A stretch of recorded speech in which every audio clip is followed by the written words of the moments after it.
로마서 6장은요, 죄에서 해방되어서 의의 종이 되어라 예요. 로마서 5장 20절 지난주죠 보면 바울은 죄가 더한 곳에 은혜가 더 많이 있다고 그랬어요. 이게 잘못 들으면 죄를 많이 지면 은혜를 많이 더 받는다 그런 뜻이 아니고, 이미 죄를 많이 지었던 사람들은 더 많은 은혜가 입음으로 제사함을 받았다는 뜻이에요. 그러나 더 이건 정확한 내용은 뭐였냐면, 우리가 죄를 더 지으면 은혜가 있는 게 아니고, 우리가 믿음으로 하나님 은혜로 죄를 사하심을 받는다 이거예요. 그런다고 해서 하나님의 어떤 은혜, 그러니까 우리가 지은 죄에 대해서 하나님 은혜로 죄사함을 받는 게 우리에게 어떤 카드가 있어서 죄사함을 받는 게 아니라, 하나님의 은혜 가운데 우리가 많이 죄를 진 사람들, 예를 들면 어렸을 때부터 원죄부터 시작해서 우리가 죄를 많이 졌어요.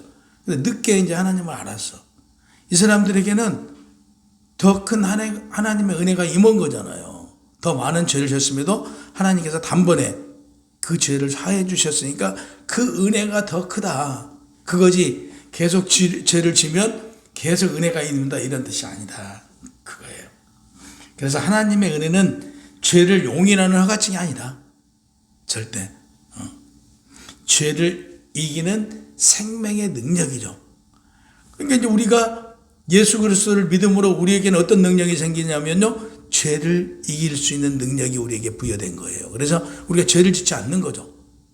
이것을 지금 말하고 있다. 그래서 예수 그리스도의 십자가 은혜는 우리를 죄에서 해방시키는 그런 능력이다. 그죠? 우리가 죄에서 이제 해방된 거예요. 그 해방은 우리가 그 죄로부터 벗어날 수 있는 거예요. 우리 믿음이 들어감으로써, 이건 악과 선을 구별할 수 있기 때문에 우리가 악에 접근하지 않는다 이거죠. 악으로부터, 또 악이 우리에게 들어와도 우리는 그 악을 이길 수 있는 능력이 있다. 그래서 죄 가운데 머물게 하는 핑계가 아니다. 이렇게 지금 말하고 있어요. 그래서 죄 용서는 이 복음이라는 출발점이에요.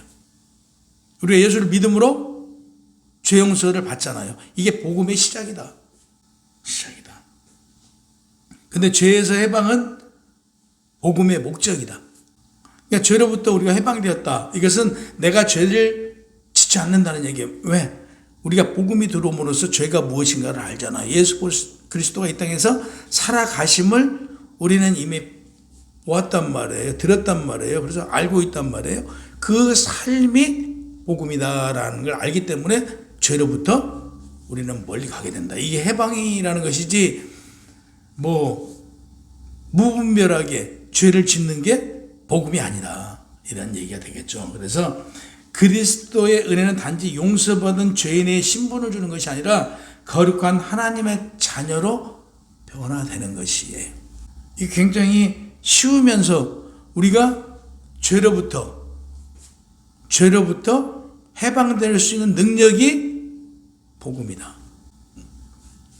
그래서 우리는 어떤 죄로부터 해방될 수 있도록 우리가 변화받는 거예요. 복음이 우리 안에 들어옴으로써. 근데 복음이 들어왔어. 복음이 들어서 이제 복음을 알아. 복음을 알고도 죄가 들어오면 판판이 죄로부터 넘어지고 죄한테 지면 그건 복음이 들어온 자예요? 안 들어온 자잖아요. 그래서 우리는 죄에 대해서는 죽은 자다라고 오늘 2절에 7절 말에 말씀하고 있어요. 죄에 대해 죽은 우리는 어찌 그 가운데 더 살리요. 2절 말씀이에요. 바울은 세례를 통해 우리가 그리스도와 연합되었다. 그러면 우리 능력이 아니고 그리스도와 연합됨으로 그리스도께서 이 땅에 사신, 그리스도께서 우리에게 좋은 소식을 주신 그 말씀을 통해서 우리가 승리할 수 있는 능력이 생겼다. 죄로부터. 이 말씀을 하고 있는 거예요. 그래서 4절에 보면 그리스도와 함께 죽고 그와 함께 장사되었어요. 그러니까 우리 옛사람, 우리가 예수를 믿기 전에 우리는 죽었어요. 누구와 함께? 그리스도와 함께 장사되었단 말이에요. 여기서 중요한 게 내가 이제 예수를 믿었어. 하나님을 믿어. 하나님을 믿으면서도 옛날에 내 습관이 계속 이어진다면 이건 믿음이 없는 자예요. 이건 거짓 믿음이에요.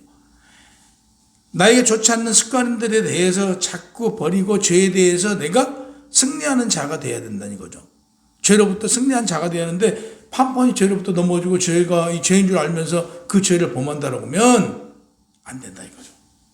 그래서 4절에 보면 그리스도와 함께 죽고 그와 함께 장사되 우리의 옛사람이 예수와 함께 십자가에 못 박혀 우리가 못 박혔어요. 그럼 우리 옛사람이 누구와 함께? 예수 그리스도와 함께 십자가에 우리는 이미 못 박혔단 말이에요. 그러면 예수 그리스도가 십자가에 죽었잖아요. 나도 예수 그리스도와 함께 십자가에 못 박혀 죽었단 말이에요. 그러니까 내 옛사람은 다 죽어서 없어진 거예요.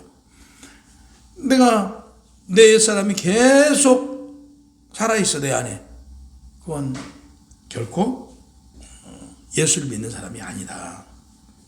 그래서 성도는 옛사람은 이미 십자가에 죽은 증거예요. 그게 우리가 그 증거가 드러나야 돼요. 그러면 우리 안에 옛 본성, 죄의 본성은 예수 십자가와 함께 다 없애야 돼요. 없어져야 된다 이거죠. 죄에 벗어나 의롭다 하심을 얻었다라고 7장 말씀하고 있어요. 본절 한번 보세요. 7절. 죄에서 벗어나 의롭다 하심을 얻었음이라 그래요. 그리스도 십자가는 우리의 죄값을 치른 사건일 뿐만 아니라 죄의 지배로부터 해방되었음을 말하고 있어요. 그러니까 다시 얘기해서 우리가 이전에는 죄에 빠져 있었는데 우리가 세례를 받음으로 말미암아 우리가 어떤 상황이요? 죄로부터 해방된, 그러니까 죄로부터 우리가 벗어날 수 있는 전환점이 시작되었다. 그 1863년 링컨 대통령 시절에 보니까 노예 해방 선언을 했어요. 했는데 이미 법적으로 자유인이 됐어요. 그렇죠. 흑인들이 자유를 얻었잖아요. 자유를 얻었음에도 불구하고 그들은요 계속 노예로 살았어요. 이미 자유가 선언됐음에도 불구하고 그 습관 때문에 계속 노예로 살았던 그분들이 있었어요. 그와 같이 우리에게도 똑같이 적용되는, 우리도 예수 그리스도로 말미암아 너희 죄의 사함을 받았다. 그러면 너희는 너희 옛사람은 십자가 못 박혀 나와 함께 죽었다라고 선언을 해줬단 말이에요. 그랬음에도 불구하고 우리가 어떤 삶을 살고 있다? 영원히 죄인으로 살고 있는 사람들이 있잖아요. 믿지 않는 자들은 영원히 하나님을 아버지라 부르지도 못하고 그들은 죄인으로 살고 있는 거잖아요. 이게 똑같은 거예요. 아무리 하나님께서 너희 죄로부터 너희는 해방됐다. 너희는 너희 죄를 내가 십자가에 못 박혀 죽음으로 너희가 십자가에 나와 함께 죽음으로 너희 죄는 사함을 받았다. 이미 못 박혀 죽었다 하더라도 믿질 않아요.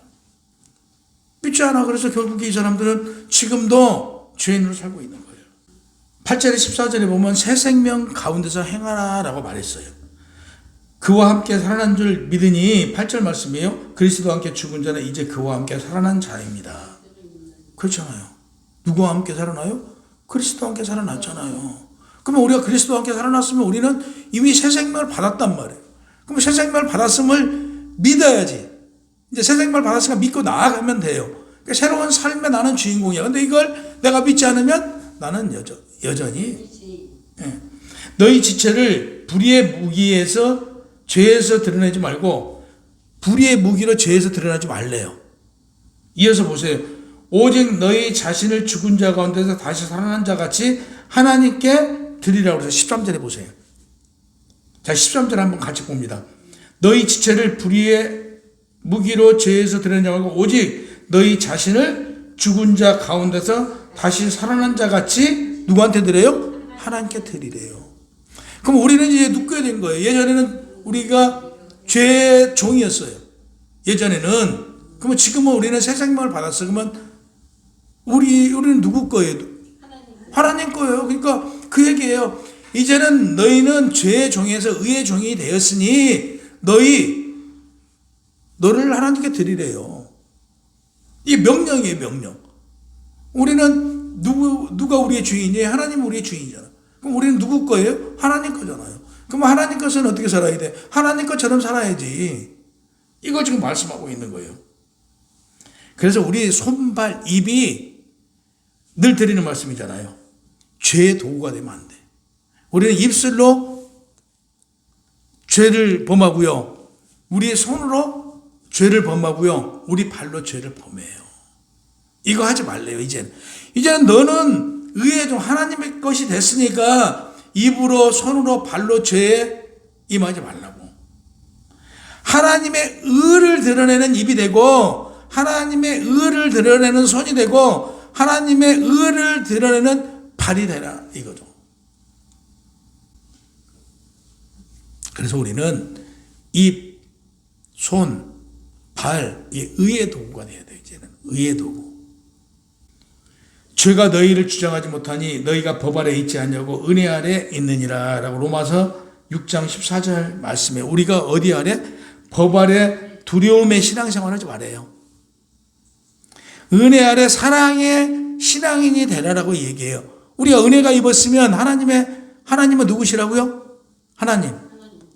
하나님은 늘 제가 말씀드렸어요. 하나님은 어떤 분이세요? 하나님의 본체는 사랑이잖아요. 그래서 하나님은 누구냐 그러면 사랑이에요.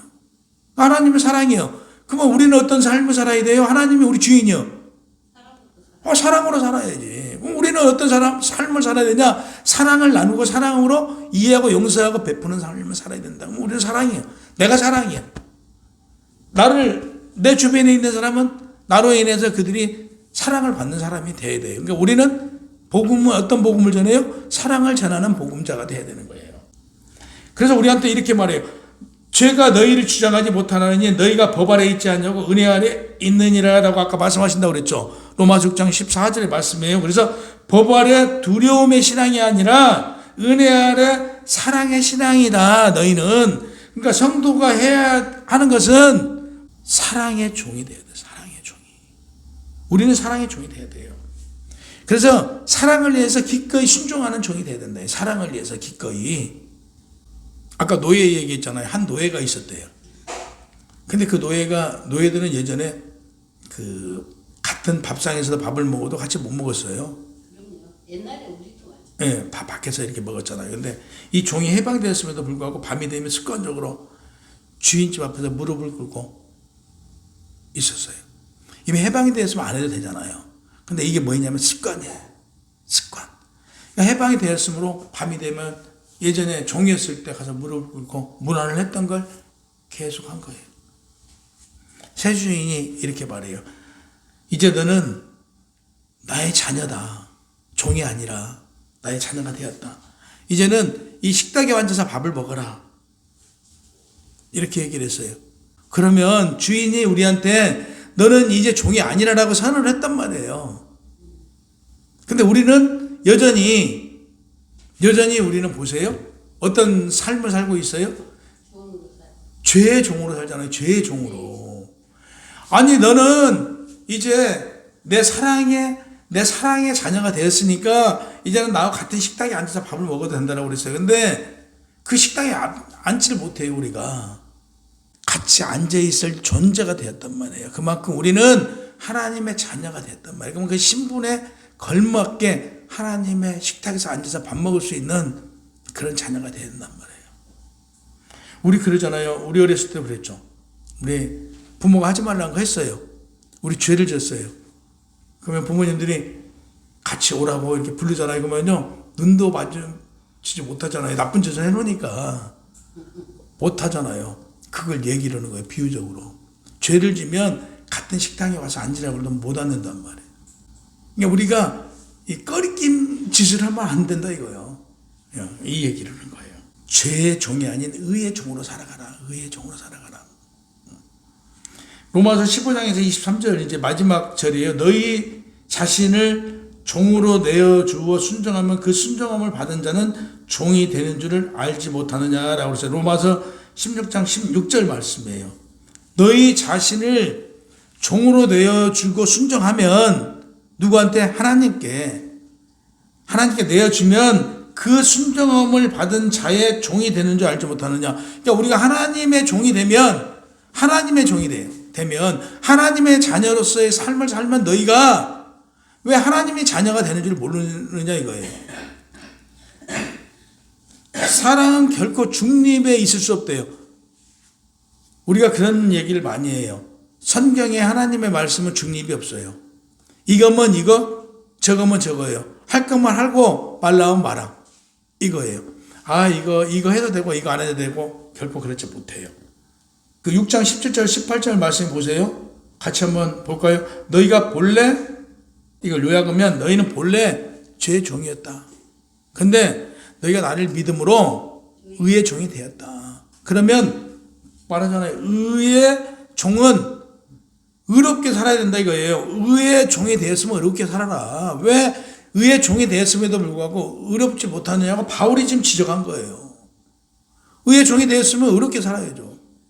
그러니까 죄의 종은 쾌락의 순간을 누리지만 결과는 사망의 열매예요. 결과는 사망의 열매. 의의 종은 자기를 부인하고 고난을 따르지만요, 그 끝은 영원한 영생의 하나님 나라에 가는 거예요. 이제 너희는 죄로부터 해방되고 하나님께 종이 되어 거룩함에 이르는 열매를 얻었으니 마지막은 영생이라. 22절 말씀이에요. 22절 그렇게 써 있잖아요. 이제 너희는 죄로부터 해방되고 하나님의 종이 되어 거룩함에 이르는 열매를 얻었으니 그 마지막은 영생이라 라고 말해요. 로마서 6장 22절 말씀이에요. 거룩함에 이르는 열매를 얻었으니 그 마지막은 영생이라. 그렇잖아요. 이렇게 증거하고 있어요. 지금 오늘 예배드린 여러분은 마지막이 뭐예요? 영생이라. 그러니까 우리에게는 영생이 의의 열매로 우리는 영생을 얻었단 말이에요. 그걸 얘기하고 있어요. 이제 너희는 죄로부터 해방되고 하나님의 종이 되었으니 너희 마지막은 영생이라. 이 얼마나 기쁜 소리예요. 누구 길면 우리 성경에도 120수라고 120수로 써져 있어요. 길면 120수예요. 길면. 우리가 몇백 년 사는 것도 아니고 그렇잖아요. 잠깐 여기서 왔다 가는 거 의의 열매에서 영생을 우리는 영생으로 살아야 돼요. 한 마을에 늑대 2마리가 있었대요. 한 마을에. 하나는 분노의 늑대, 다른 하나는 사랑의 늑대였어요. 근데 이 2마리 늑대를 두고 그 손자가 물어봐요. 할아버지한테. 이 2마리 늑대 중에서 싸우면 누가 이길까요? 누가 이겨요? 분노의 늑대하고 사랑의 늑대하고 싸우면. 예? 사랑의 늑대가 이겨요? 분노의 늑대가 이길까요? 그러니까 할아버지는 이렇게 말했어요. 네가 먹이를 주는 쪽이 이기니라. 그렇잖아요. 분노의 늑대하고 사랑의 늑대가 2마리가 있어. 근데 하나를 먹이를 안 주면 죽잖아요. 누가 이겨요? 먹이 주는 쪽이 이기잖아요. 그렇잖아요. 우리도 마찬가지다 이거죠. 우리 안에는 2 마음이 있잖아요. 원죄의 그 죄의 종이 있단 말이에요. 본질적으로.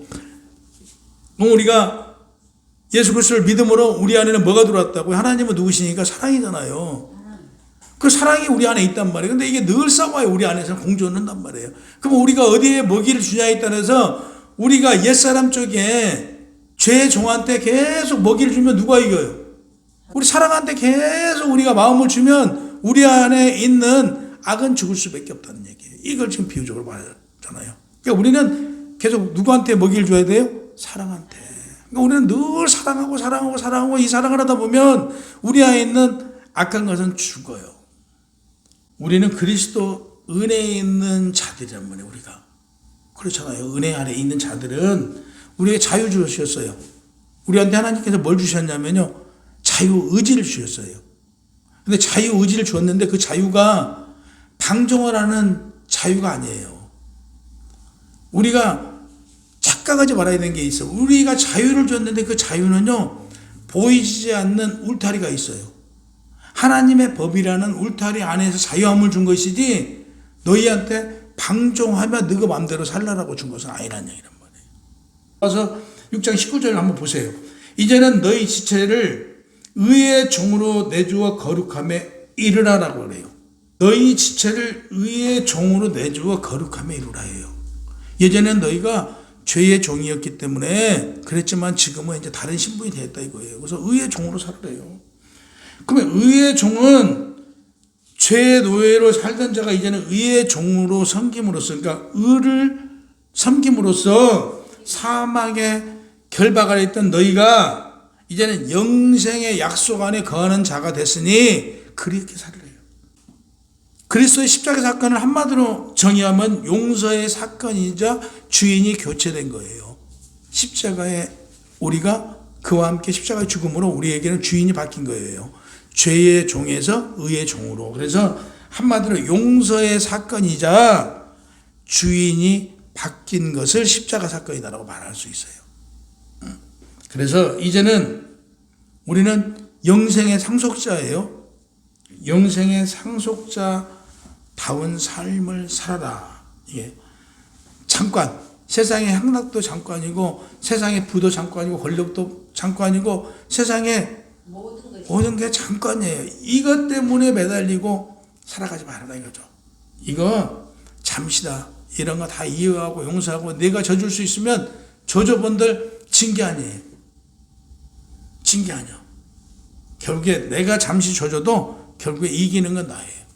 하나님의 영이 계신 곳에는 자유가 있어요.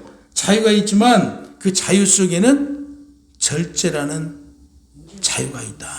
그래서 오늘 그 말씀은 그거죠. 하나님 은혜 안에 사는 성도들은 죄를 이기고 거룩함을 선택하여서 승리하는 삶을 살아라. 그래서 영생을 맺는 복된 삶을 살아라고 오늘 로마서 6장 말씀은 이거예요. 그래서 여러분들이 복된 삶을 하십시오. 복된 삶.